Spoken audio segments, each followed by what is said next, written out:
اهدنا الصراط المستقيم صدق الله العظيم وصدق رسول النبي الأمين المتين المبين الكريم ونحن على ذلك لمن الشاهدين والشاكرين يا أيها الذين آمنوا صلوا عليه وسلموا تسليما اللهم صل على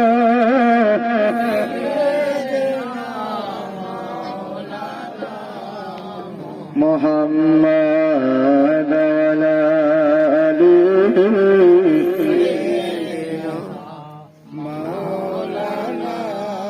محمد صلوا على محمد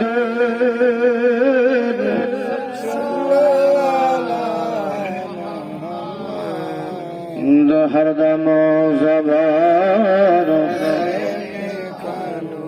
आगना में मादसल्लम फजरी अजान होयला ओ छाड़ा भूलेर बिछाना ফজরেরি আজানে হইল ও ছাড়া ভুলের বিছানা কবরে যারা থাকে শুয়ে কবরে যারা থাকে শুয়ে তাদের রাত্রি যে পোহায় না আল্লাহুম্মা সাল্লি আলা সাইয়্যিদিনা মাওলানা মুহাম্মাদ ওয়া আলা আলি সাইয়্যিদিনা মুহাম্মদ সাল্লাল্লাহু আলাইহি ওয়াসাল্লাম আলহামদুলিল্লাহ সমস্ত প্রশংসা বিশ্ব বিধাতা মহান করুণাময় রব্বুল আলামিনের জন্য যে রব্বুল আলামিন আজকে আমাদেরকে এই বাড়িতে আসার বসার তৌফিক দান করেছেন সেই খোদার প্রতি একবার শুকরিয়া আদায় করি সবাই নিজ নিজ জবান দ্বারা আমরা একবারটি পাঠ করি আলহামদুলিল্লাহি রাব্বিল আলামিন তিনার পরে পরে আমার নবী ও আপনার নবী তথা সারা বিশ্বের নবী সৈয়দুল আম্বিয়া যিনাকে বলা হয় ইমামুল আম্বিয়া জনাবে মুহাম্মদুর রাসূলুল্লাহ সাল্লাল্লাহু আলাইহি ওয়াসাল্লাম তিনার প্রতি দরুদ ও সালাম ধারা বর্ষিত হোক আমরা সকলে নিজ নিজ জবান দ্বারা এক বাক্যে পাঠ করি আল্লাহুম্মা আমিন আজকে বাড়িতে কোন আশা কোন উদ্দেশ্য নিয়ে মিলাদুন নবীর আয়োজন করা হয়েছে আমরা প্রায় মানুষ সবাই অবগত জানি তবে আমরা সর্বশেষ সময় শীতের সমাজ হতো আলোচনা বেশিক্ষণ হবে না কিছুক্ষণ সময়ের জন্য হবে আমি আপনাদের সম্মুখে কিছুক্ষণ সময় নিয়ে আমি গুনাহগারের জবান হইতে আলোচনা করব যতটুকুনি বলবো আমার আশা যে আপনারা অবশ্যই আমার আলোচনা মনোযোগ দিয়ে শুনবেন ইনশাআল্লাহ তো যাই হোক আমরা শেষে দোয়া করব মহান রব্বুল আলামিন এই বাড়ির মালিকের মনের আশা এবং আকাঙ্ক্ষাকে আল্লাহ যেন পূরণ করে দেন আল্লাহুম্মা আমিন আচ্ছা বলেন তো এই মিলাদুন নবী আজকে আমরা এসেছি কারণ কি নবীকে ভালোবাসি বলে নবীকে ভালোবাসি বলে আচ্ছা বান্দা বলো তুমি নামাজ পড়তে যাচ্ছ ফজরের সময় এত কনকনানি ঠান্ডা পানি এই ঠান্ডা পানিতে তুমি উযু কার জন্য বানাচ্ছ এত সুন্দর আরামের বিছানা তুমি কার জন্য ছাড়তেছ বলো আল্লাহর বান্দার জবাব একটাই সেটা হচ্ছে আল্লাহর ভালোবাসা জোরে বলেন সেটা কি আল্লাহর ভালোবাসায় গরমের সময় মাথায় তুমি টুপিয়ে লাগি রাস্তা রাস্তা ঘুরে বেড়াও, গরমের সময় বড় পাঞ্জাবি পরে আপনার জুব্বা পরে রাস্তায় ঘুরে বেড়াও। আমি যদি জিজ্ঞাসা করি, আচ্ছা হাজী সাহেব বলুন তো, আপনি এত বড় জুব্বা কেন পরেছেন? গরমের সময় আপনি একটা গেঞ্জি তো পরতে পারতেন। কিন্তু হাজী সাহেবের কথা শোনো, আমি কেন পড়েছি জানো? আমার নবীর সুন্নাত, আমার নবীকে ভালোবাসি, আমার আল্লাহকে ভালোবাসি, এই কারণে পড়েছে। জোরে বলো। আল্লাহর বান্দা যাই করে সবই কি করে? নবীর মহব্বতে। আল্লাহর বান্দা যাই করে আল্লাহর মহব্বতে। তার জন্য আমরা চেষ্টা করব সর্বদা, আমি মুমিন, আমার করণীয়, আমার কর্ম সেটা হলো আমি নবীর সুন্নতের প্রতি চলবো। কোন কাজটা করলে নবী ভালো হবে, নবী আমাকে ভালোবাসবে, কোন কাজটা করলে আমার আল্লাহ আমাকে ভালোবাসবে, আমরা সেই দিকে একটু লক্ষ্য করবো ইনশাআল্লাহ। তার জন্য কবি একটা সুন্দর ভাষায় বলতেছে, খুব মনোযোগ দিয়ে শুনবেন। হে রাসূল তোমায় ভালোবাসি,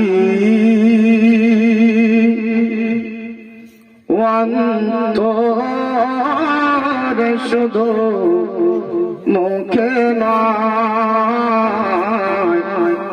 জান্নাতের আশায় নয় গো রাসূল, জাহান্নাম কেউ ডরে নাই। জোরে বলো সুবহানাল্লাহ।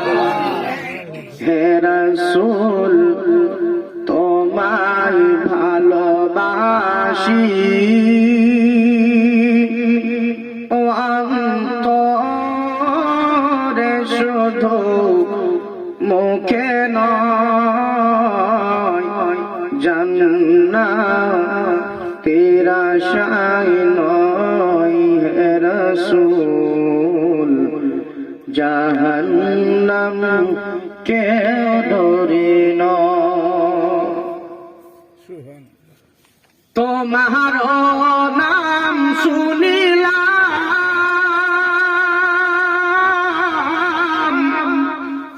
চোখে দেখিলাম না, তোমার নাম শুনিলাম, চোখে দেখিলাম না, সুর যদি শুনে থাকো আমায় দূরে রেখো না। হে রাসূল তোমায় ভালোবাসি, অন্তরে শুধু মুখে নয়, জান্নাতের আশায় নয় হে রাসূল, জাহান্নাম কেউ ডরে না। আল্লাহুম্মা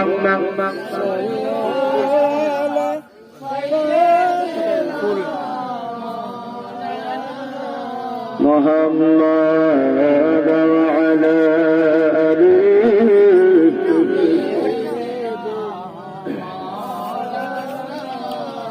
محمد صلوا على محمد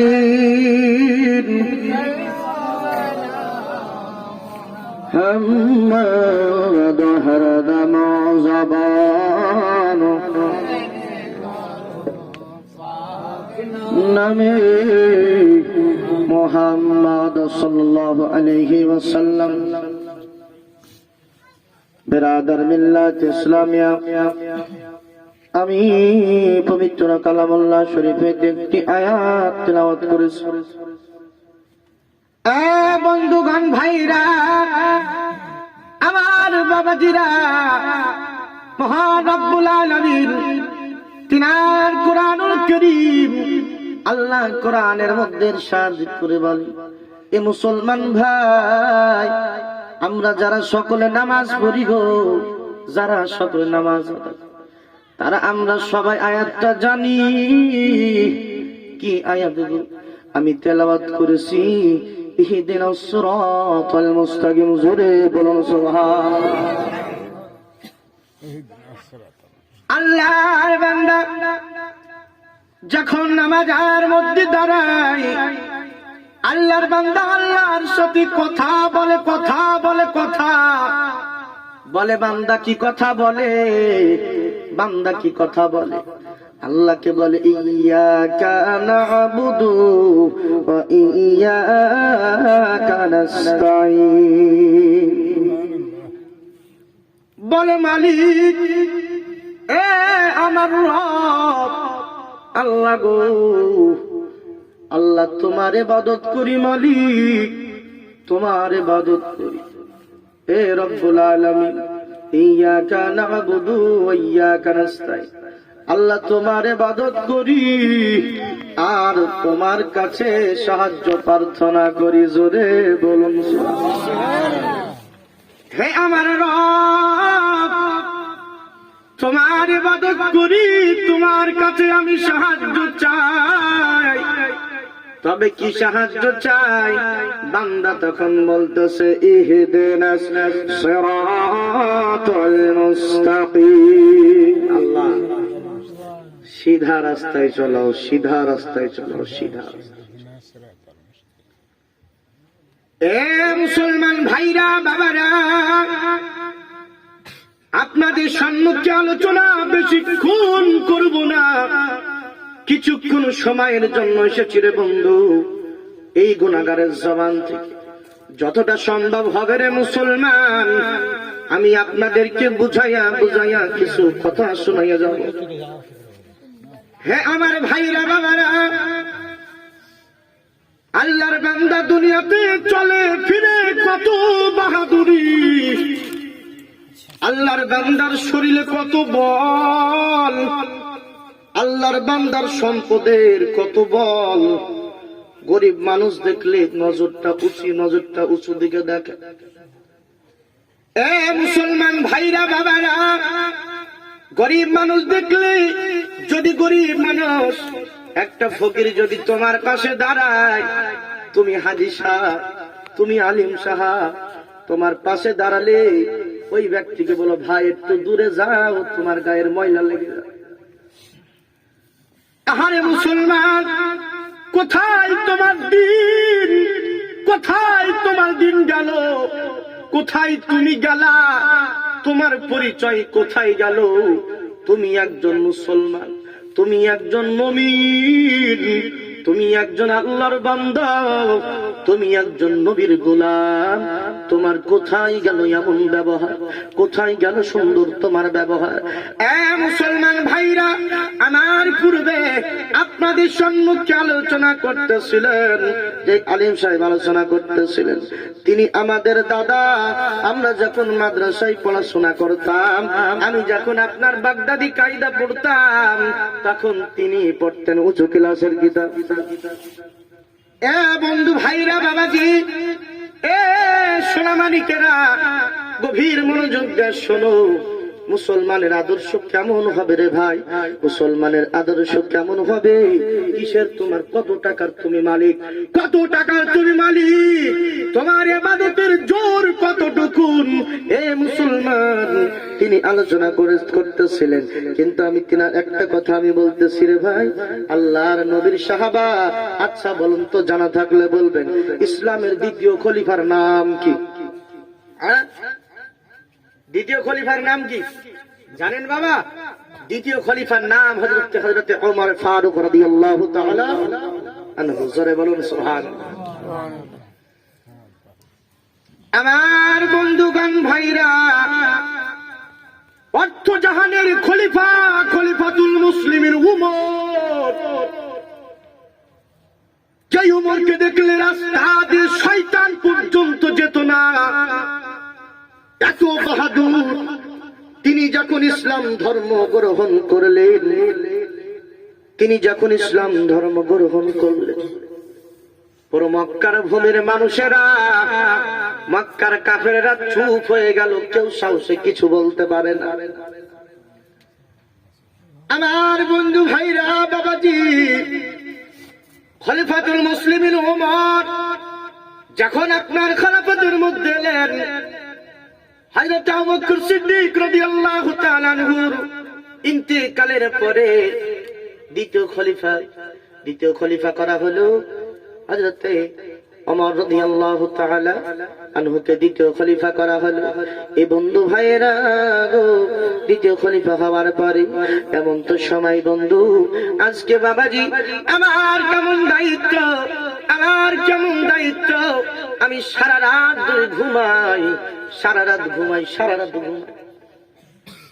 আমার বাড়িতে আমার মা যদি অসুস্থ থাকে, বাবা যদি অসুস্থ থাকে, রাতের বেলায় যদি চেঁচায় তো আমি শুনতে পেলেও দরজা খুলি না।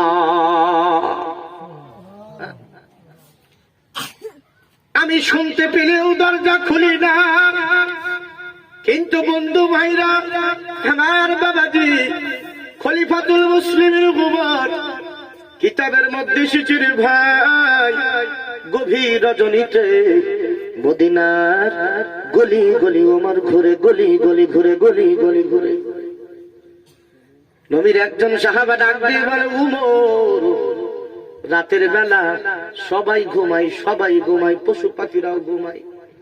উমর বল, তুমি কেন ঘুমাও না?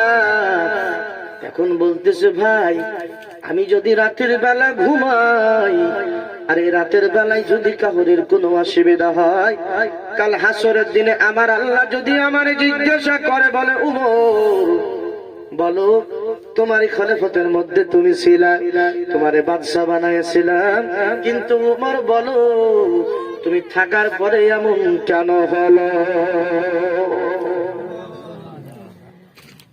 আমার বাবাজি ভাইরা, বন্ধুরা রে, আমার রাদিয়াল্লাহু তাআলা আনহু রাতের বেলায় আপনার মদিনার গলি গলি ঘুরে আর দেখে কে জানি কি করতেছে। রাতের বেলায় কেউ কি খাওয়া দাওয়া করলেন না, করে না, কার বাড়িতে কি অসুবিধা, রাতের বেলায় ওমর ঘুরে একটা চাদর নিয়ে মদিনার গলি ঘুরে। আমার বাবাজি ভাইরা, হযরত ওমর দূর থেকে তাকায়া দেখে একটা জায়গা, ফাঁকা জায়গার ভিতরে একটা তাম্বু গাড়া, ওই তাম্বুর ভিতরে যেন টিপ টিপ করে বাতি জ্বলতেছে। জোরে বলো। আমার বাবাজি ভাইরা, খলিফাতুল মুসলিমিন কেমন খলিফা, রাতের বেলা ওমর আপনার এক পা দুপা করতে ওই আপনার খেমার দিকে গেল, ওই আপনার চোখের দিকে গেল, ওই আপনার ঘরের দিকে রওনা দিল। ঘরের দিকে রওনা দেওয়ার পর বাবাজি বন্ধু ভাইরা, হযরত ওমর দেখতেছেন গো একজন মহিলা কি জানি কি রান্না করতেছে, খলিফাতুল মুসলিমিন দেখার পরে বন্ধু এক পা দুপা করতে বস্তির কাছে রওনা হলো। আপনার ওই খেমার কাছে দাঁড়ালেন, দাঁড়ানোর পরে ডাক দিয়ে বলে, মা গো, ও মা তুমি কে? তোমার তো মদিনায় দেখি নাই, তুমি কে? তোমার বাড়ি কোথায়? মহিলা ডাক দিয়ে বলে, তুমি কে? তোমার তো চিনি না। মহিলা বলতেছে, বাবা আমার চিনব না, আমার বাড়ি মদিনায় না। তবে মা বলো মদিনায় তুমি কি করো বলো। বলতেছে, আমি শুনেছিলাম এই মদিনার যে খলিফাতুল মুসলিমিন ওমর, সে নাকি খুব দান করে, গরিবদের দুঃখ নাকি খুবই বুঝে, গরিবদের খুব সাহায্য করে।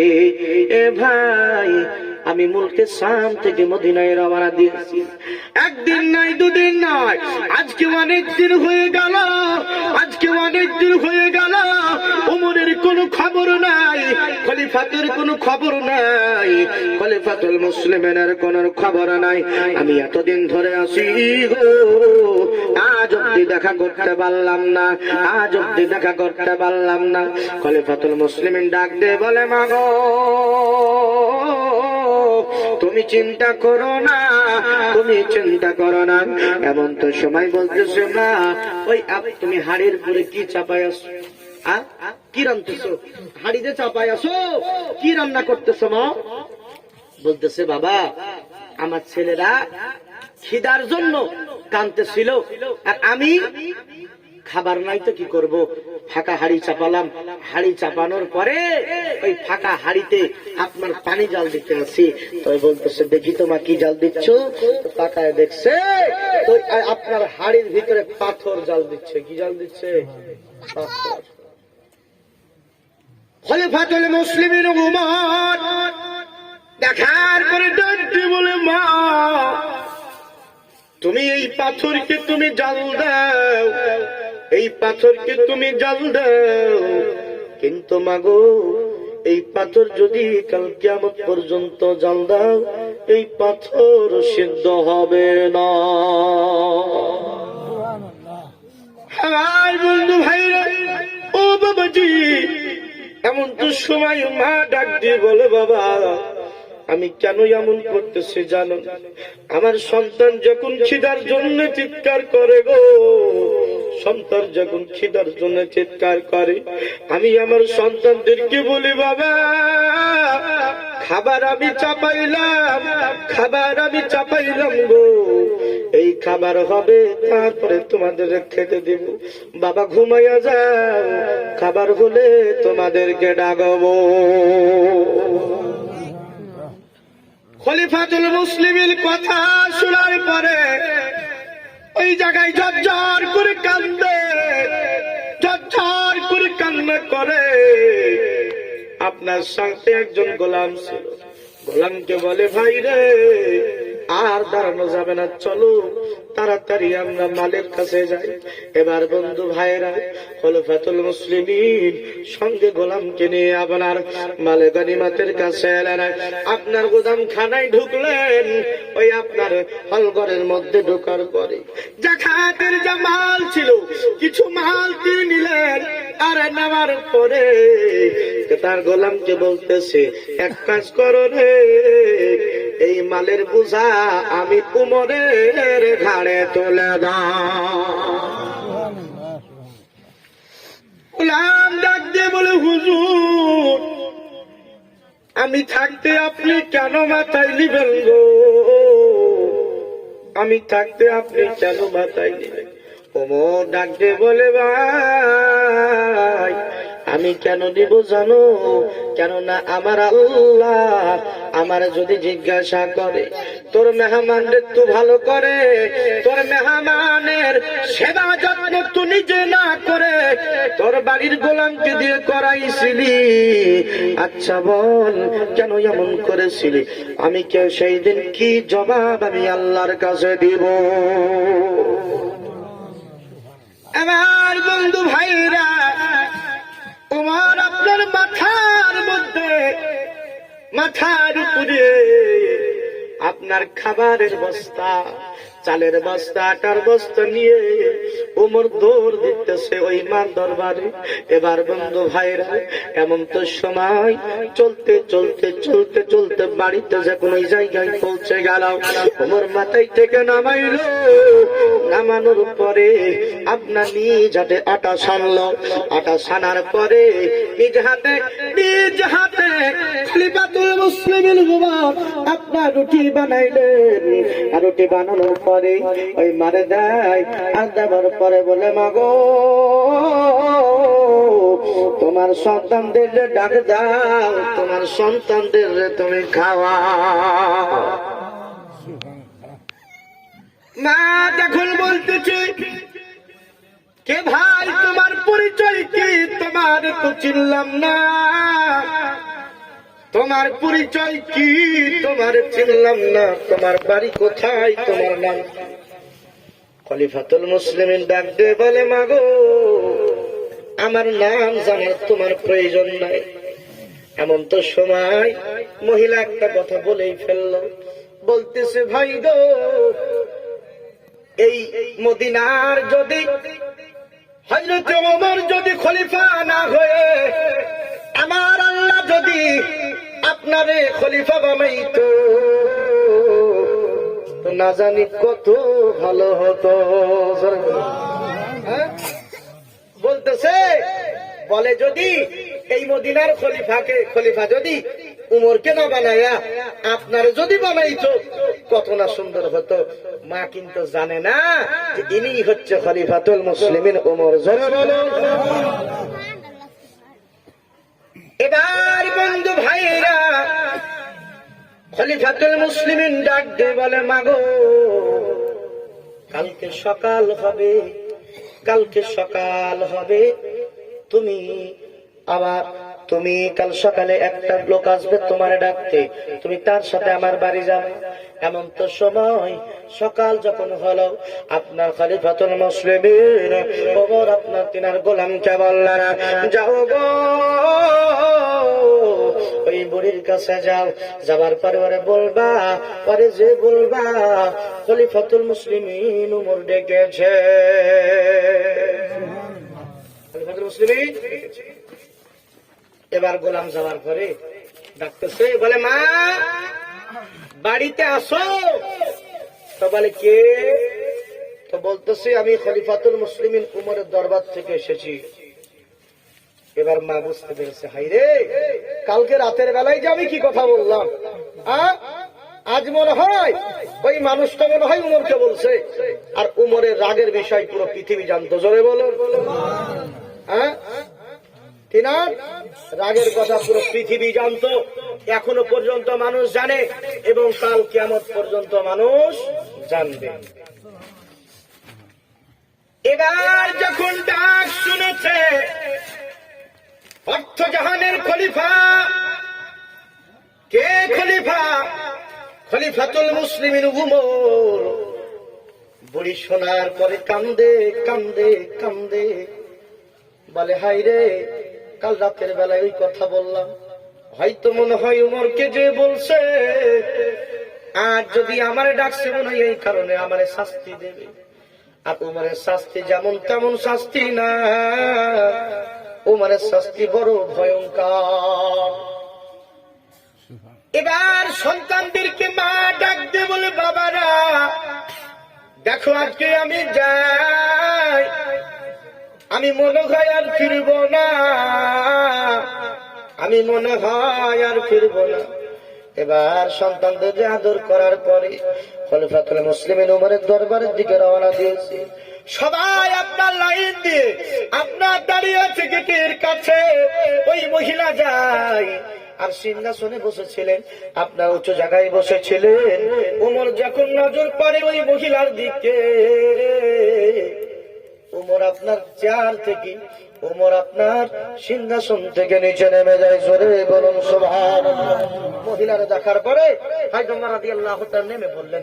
নেমে পড়ার পরে আপনার আস্তে আস্তে ওই মহিলার কাছে এসে বলতেছে, মাগো আমি বড় ভুল করেছি, আমারে ক্ষমা করে দাও, আমি বড় ভুল করেছি, মা আমারে ক্ষমা করে দাও। তো বলতেছে কেন?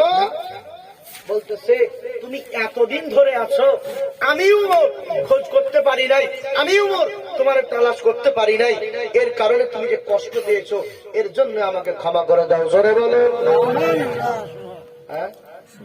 লিডার কাকে বলে? লিডার কাকে বলে? বাদশা কাকে বলে? জানতে হবে, উমরের জিন্দেগি পড়তে হবে, তবেই আমরা বুঝতে পারবো। আল্লাহুম্মা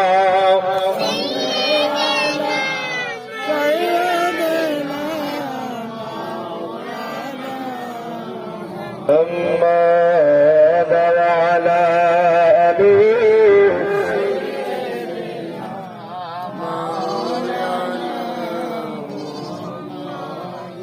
صلوا على محمد محمد حرم زبان নামে মুহাম্মদ সাল্লাল্লাহু আলাইহি প্রেমের ডরি বন্ধরে মন মদিনার শানে জোরে বলুন সুবহানাল্লাহ প্রেমের ডরি বন্ধরে মন মদিনার শানে মানব বানাইল আল্লাহ প্রেমের কারণে মানুষ বানাইল আল্লাহ প্রেমের কারণে প্রেমের ডরি বন্ধরে মন মদিনার শানে হাই গো প্রেমের ডরি বন্ধরে মন মদিনার শানে সর্বদা চেষ্টা করতে হবে নবীর সাথে সম্পর্কটা করব, নবীর সাথে সম্পর্কটা করব, আল্লাহর সাথে সম্পর্কটা রাখবো। আল্লাহর সাথে সম্পর্ক রাখতে হলে কি করা লাগবে মুসলমান? কি করা লাগবে? আল্লাহর সাথে সম্পর্ক লাগাতে হলে, আল্লাহর কাছে চাইতে হলে। আল্লাহ বলে বান্দা আমার কাছে যখন চাইবা, আমার কাছে যখন চাইবা, কেমন করে চাইবা বান্দা? আমার কাছে যখন চাইবা তখন নামাজ এবং সবুরের মাধ্যম দ্বারা চাইবা। জোরে বলো নামাজ এবং সবুরের মাধ্যম দ্বারা আমার কাছে চাইবা। কি বুঝলাম? এটা থেকে না বুঝালে বুঝতে পারবেন না। নামাজ পড়লেন, নামাজ পড়ার পরে আল্লাহর কাছে দোয়া করলেন, মালিক আল্লাহ আমার বেটার বিবাহ, আমার বিটির বিবাহ দিতে পারছে না মালিক, আল্লাহ তুমি আমার বিটির বিবাহের বন্দোবস্ত করে দাও, ব্যবস্থা করে দাও। তারপরে তুমি নামাজ পড়লা, আল্লাহর কাছে দোয়া করলা, এবার তোমার করণীয় তুমি ধৈর্য ধারণ করো। জোরে বলো এবার ধৈর্য ধারণ করলা যখন, আল্লাহ ধৈর্য ধারণ করার কারণে এক তো তোমার নেকি লিখবে, আর দ্বিতীয় আল্লাহ তোমার বেড়া পার করে দিবে। আমার ভাইজান বাবাজি, এ মুসলমান মা বোনেরা, আলোচনা আর বেশিক্ষণ করব না। সবুরের ব্যাপারে কিছু আলোচনা করব, ধৈর্যের ব্যাপারে কিছু কথা বলবো। হে মুসলমান ভাই, ধৈর্য সব জিনিসের প্রয়োজন। নামাজ তুমি পড়ো, নামাজ তুমি পড়ো, নামাজ যদি তুমি আদায় করো, নামাজের মধ্যে ধৈর্যের প্রয়োজন। রোজা যদি তুমি করো, রোজার মধ্যে ধৈর্যের প্রয়োজন। তুমি যদি যাকাত দাও, যাকাতের মধ্যে তোমার ধৈর্যের প্রয়োজন। হে মুসলমান ভাইরা, ধৈর্য যদি না থাকে জিন্দগিতে কিছুই করতে পারবা না। না তোমার নামাজ হলো, না তোমার রোজা হলো, না তোমার আমল হলো, সবই রসাতলে গেল। ধৈর্য না থাকলে সবে বসিয়ার বিলে, বুঝছেন তো? হ্যাঁ, সব বসিয়ার বিলে। কথা বুঝতে পারলে? তার জন্য ধৈর্য ধারণ। বান্দা নামাজ পড়ো কেমন? আল্লাহু আকবার, আলহামদুলিল্লাহ, যা হলো হলো হলো। রুকু, ডাইরেক্ট চলে গেলাম রুকুতে। সুবহানা রাব্বিয়াল আযীম বলা বলা একবার দুবার যা হলো হলো আবার। হ্যাঁ, এ মুসলমান ভাইরা বাবাজি, তুমি নামাজ পড়ো কেমন? তোমার নামাজ কেমন? হযরত আলী রাদিয়াল্লাহু তাআলা আনহু বলেন, যেই নামাজ, যেই ইবাদতে তুমি দুনিয়ার মধ্যে মজা না আসে, যেই ইবাদতে দুনিয়ার মধ্যে মজা পাও না, আচ্ছা মুমিন বলো সেই আমল দিয়ে তুমি জান্নাতে কেমন করে যাওয়া? এ মুসলমান ভাইরা বাবাজি, তুমি যখন নামাজ পড়বা,